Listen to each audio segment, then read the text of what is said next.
For the past few years, Ricky Gervais, Stephen Merchant, and Carl Pilkington have been meeting regularly for a series of pointless conversations. This is one of them. Testing. Is that all right? Hello and welcome to the Ricky Gervais Show with me, Ricky Gervais, Stephen Merchant. Hello. And the little round-headed buffoon that is Carl Pilkington. All right.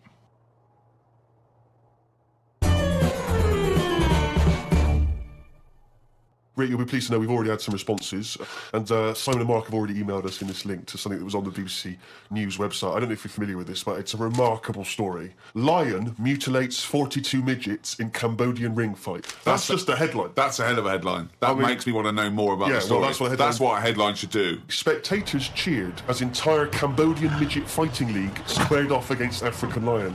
Tickets had been sold out 3 weeks before the much-anticipated fight. The fight was organised when an angry fan contested Yang Shamoni, president of the CMFL, claiming that one lion could defeat his entire league of 42 fighters. Well, the fight was ended, Rick, after only 12 minutes, after which 28 of the midget fighters were declared dead. Right. While the other 14 suffered severe injuries, including broken bones, lost limbs, and they were basically unable to fight. But the lion wasn't hurt? It would have seemed that the lion was okay. Oh, good. Well, that's amazing. Carl, what are your thoughts instantly? I mean, you're going to have a take on that. See, what's annoying me is I've sent money to Cambodia because apparently they're hungry and haven't got any energy. So what's going on? Well, it's much easier to fill up a midget than it is a regular Cambodian. You know, they're I just happy feel on like a Mars I'm bar. being cheated a bit. You were conned before with a charity, weren't you? Well, a few times, yeah. What about the old lady? What was that? I got stopped, and it's like they sort of drag you in by saying, "Have you got a gran?" And I said, "No, they died." And that. It's like, "Oh, did they die of the cold?" "No, ill. What have you? Just old age." He said, "Well, what happens with a lot of people's grans is they die in the cold, right?" So I was like, "Oh, that's bad, isn't it?" Anyway, so she's chatting and she's showing me pictures of these old women who look cold, right? Saying, "Look at her, that's Edna. She's got no family. She can't pay the bills and all that." Yeah. So I'm like, "Oh yeah." Anyway, it goes on for about 15 minutes, and you feel bad. You give them your bank details, right? And what happens is every couple of months you get a letter from Edna. Well, it's not from her; it's typed up and what have you. But there's a picture of Edna, right? And it's saying, "Oh, this December, Edna's going to be extra cold. It's cold outside. She can't afford to pay the heat and what have you." Yeah. Keep going, right? So you keep paying every month like £5, whatever. Get another letter a few months later, right? Edna's sat there. She's got a tan. What do you mean she's got a tan? Well, when they said, she's cold, I thought they meant for the heating, not to send her on holiday for a month. She sat there with a tan. I'm not joking. Are you sure it wasn't just a slight problem in the printing? No, definitely. Sure, she looked well happy. Sure, it wasn't liver failure. You see, when does it become bad to avoid people like that? Do you know what I mean? Because some people say you shouldn't. They're people like us who've just had a bit of bad luck. Well, of course they are. Yeah, I know, but I remember one on our estate, right? And she was a bit. What's the word that you can use? Because I don't want to offend anyone. But I'd say, but sort of mental homeless. Is that a term? That's the official term. I think that is the new official term. It's mental homeless-itis. Right. So she lived on the estate and what have you, and she aged. How was she homeless if she lived on the estate? Well, she sort of decided to stay around there because I think people on the estate spoke to her more than people who had money. So this mental homeless woman on the estate, and what she used to do, right? She acted quite normal, and she used to always push like a pram around with her, right? Everyone's like, she can't have a kid, can she? Right? And she was dead happy every day. She was up and down, walking up and down the road. Anyway, one day she sort of walked past, right? Turned round and looked in the pram. There's a bucket with a face on it.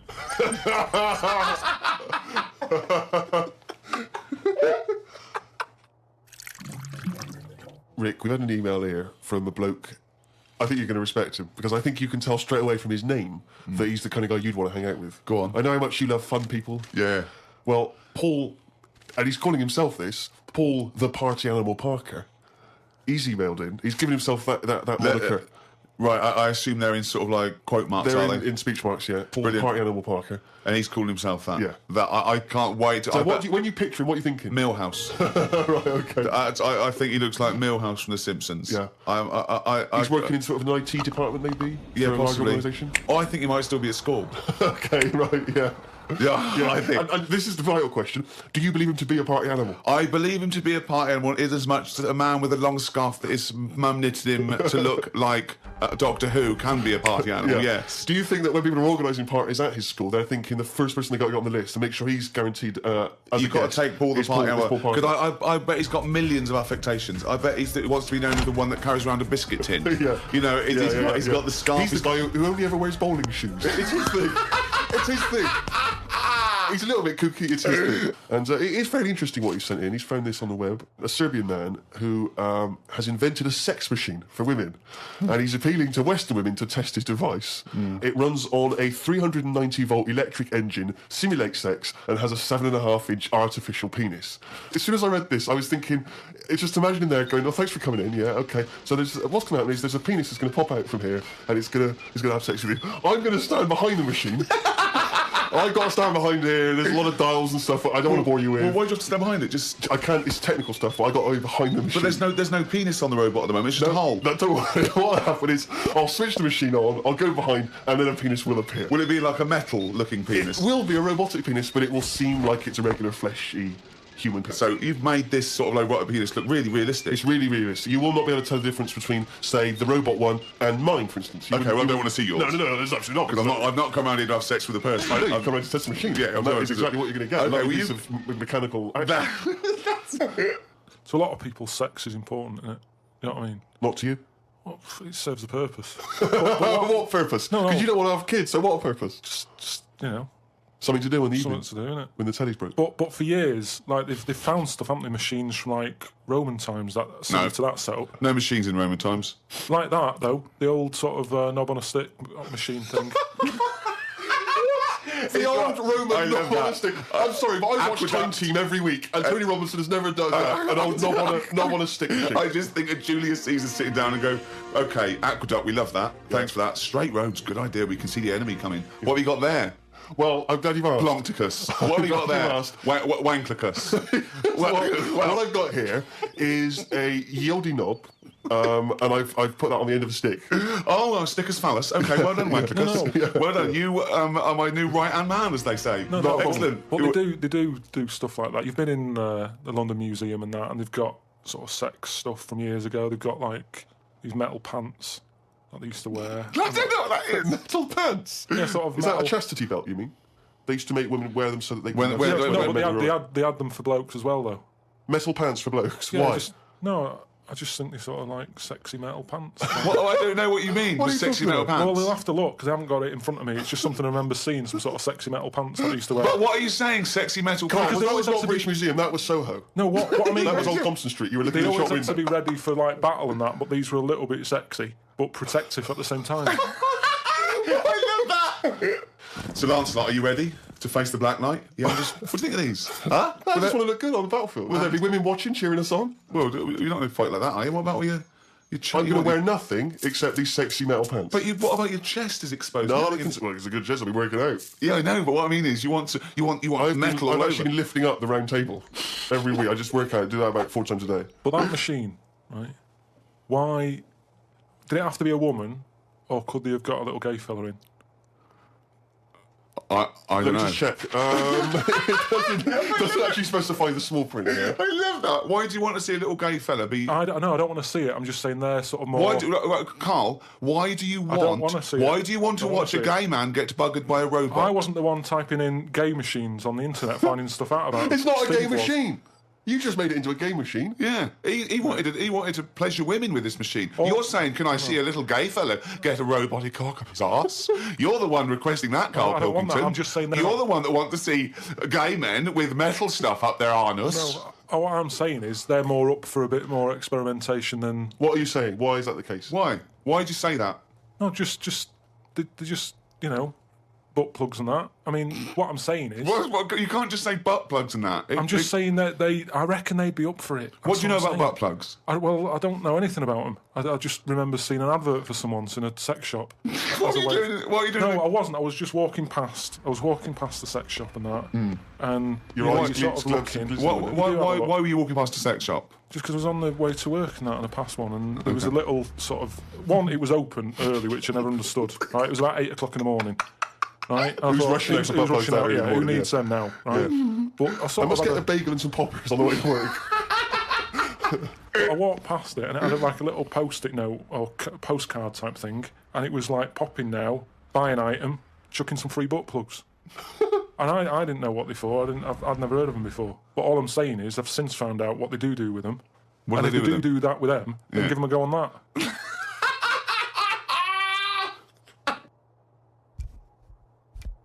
Another email here. It's an interesting fact. I'm hoping it's true. America's first nudist organisation apparently was founded in 1929 by 3 men.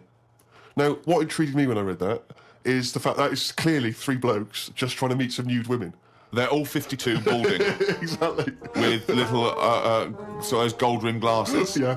Yeah. And they're just wandering around, and it's all quite saggy down there, and they're just knocking on doors saying, we're just set up an organisation. It's perfectly above board, completely legitimate. It's a nudist organisation. You got any women in there that want to come and join us? Is there any female members at the moment? Got any women in there interested in, volleyball or trampoline? I can't be doing with it, me. You hate nudists, don't you? Nudists. I don't understand what it's all about at the end of the day. And here's something, right? Do you know, like, when you're a bloke nudist, right? Do you ever get any who just have, like, a small knob? I don't know. I don't understand the question. What's that? What's the point?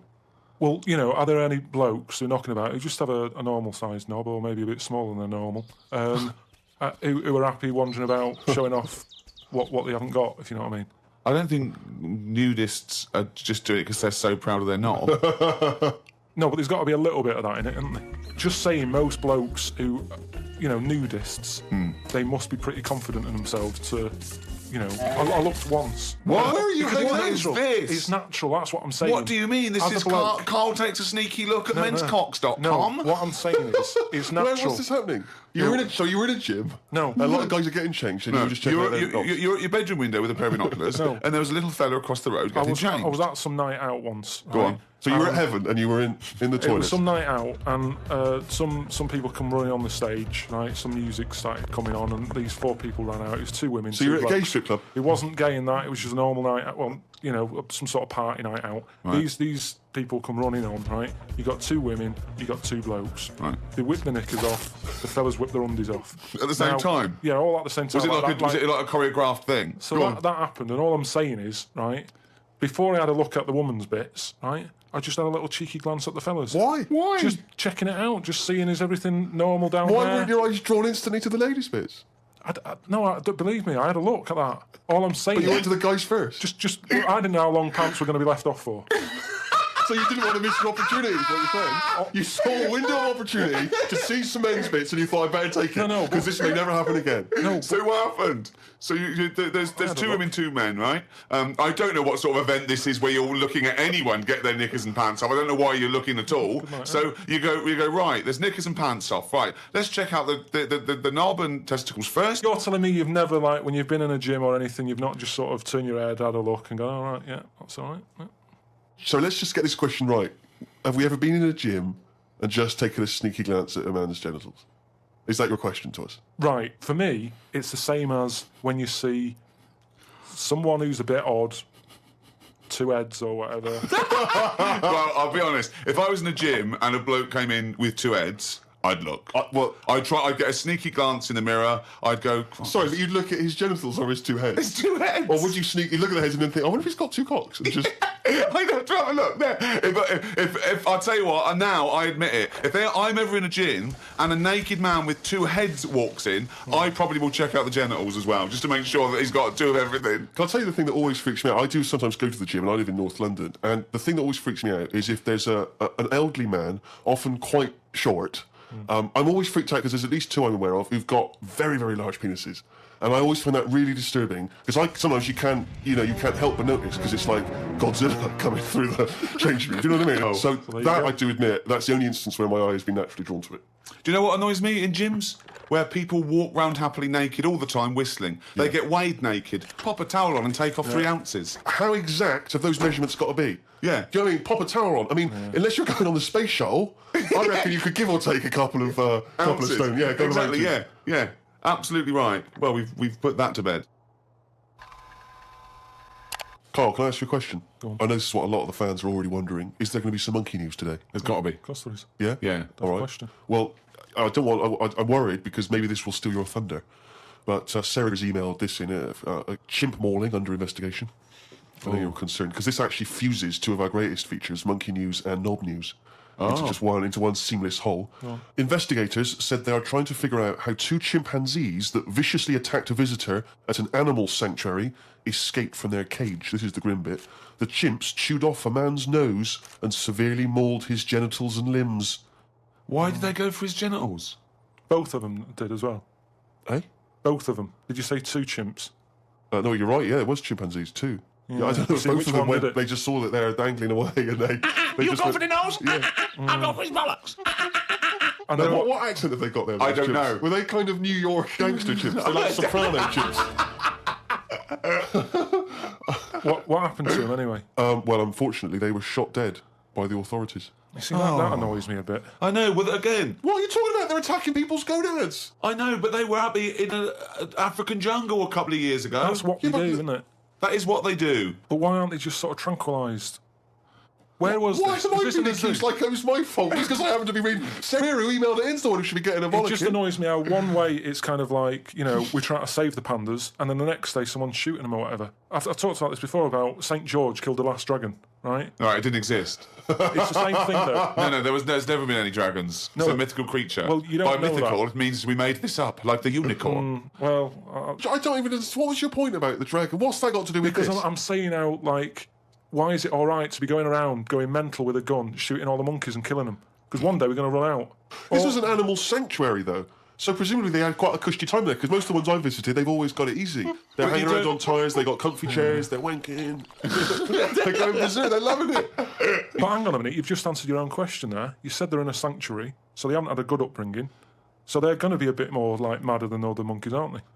Because that's where the ill ones go, isn't it? So what do you understand by sanctuary? Well, I've been to one for seals. It's not like a borstal. Yeah, exactly. He thinks it's a borstal. He It's thinks like scum. Yeah, like they did some bad stuff in the jungle, and they had a little monkey court, and they went, send him to borstal. Well, what is it then? No, it's a monkey sanctuary where it like a haven. Well, it's not a haven, is it? They've got a bullet in the head.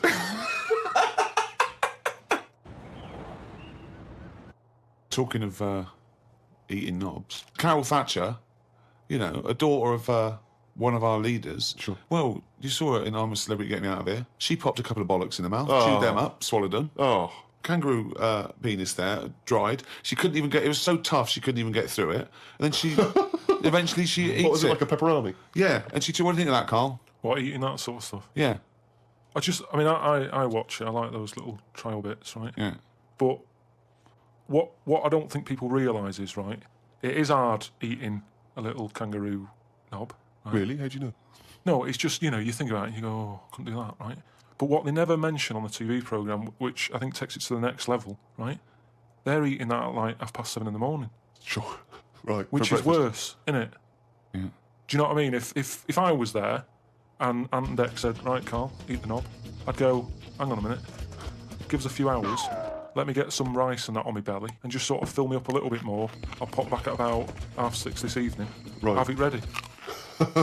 And I'd be happier then. It's just that thing of, you don't want to eat animal genitals on an empty stomach. So what are you saying? You could I'm saying, like, I could eat a knob at night, but just cut that there. We'll loop that. If any DJs are listening, just take that quote. I could eat a knob at night by Carl Pilkington. Maybe do a dance remix. Yeah, I think maybe you're sort of a house producer and you could maybe get some kind of high energy beat going, and then we could just send it out to some of the gay clubs. I'm sure it'd be really popular. Please, anyone send us, that looped with a nice little, funky house beat. Carl Pilkington saying I could eat a knob at night. Rick, it's that time again. It's what everyone's waiting for. Can you do the jingle for us? Oh, chimpanzee, that monkey news. Like this week, the monkey news is about, we all know, like, there's monkeys knocking about that aren't happy in this country. Sure. It It is a big problem, yeah, it's an epidemic. So they've set up like this place where they all go. The ones that aren't happy in the zoo and what have you, it's getting them down. They can phone a number and they'll come and pick them up. Pop them in this house place, right? And basically, they can run riot in there. Yeah. They get freedom to sort of cheer themselves up. There's 3 people running this place, right? So these monkeys, big house and that. PlayStation, anything they want. Gym, all that lot. swimming. Jim. One of them wanted to mess about with the woman's breasts. Right? Which woman's breasts? The woman who works there. Right. Right? And she was like, right, pack it in, We've all had a bit of fun. You've been in the gym and everything. She obviously, got a bit excited. He was fired up and that, ready for some more action and that. He's trying to have a go on this woman's breast, right? She's like, have a go. She's like, no, you're not doing that. Pack it in and all that. The boss who's running the place was like, come on, let him have a go. No, right, you're talking shit. So anyway, right, so he's there. And so the boss says, yeah, you can have a go. The boss is saying, let him have a go. Come on, Rita. If Monkey wants to play it with nipples, let him. So she's like, I'm not happy with this. And he's going, come on, you know the rules here. We've got to cheer these monkeys up. This is absolute. We actually, no, and in the end, because she didn't allow it to happen, the fella bloke sacked her, got someone else in. I want to see the advert he put in the Guardian media page. I love that. Woman wanted to let chimp feel tits whenever it wants. Well, it's all up there. You're talking absolute shit again. Well, we'll see. That is no way that happened.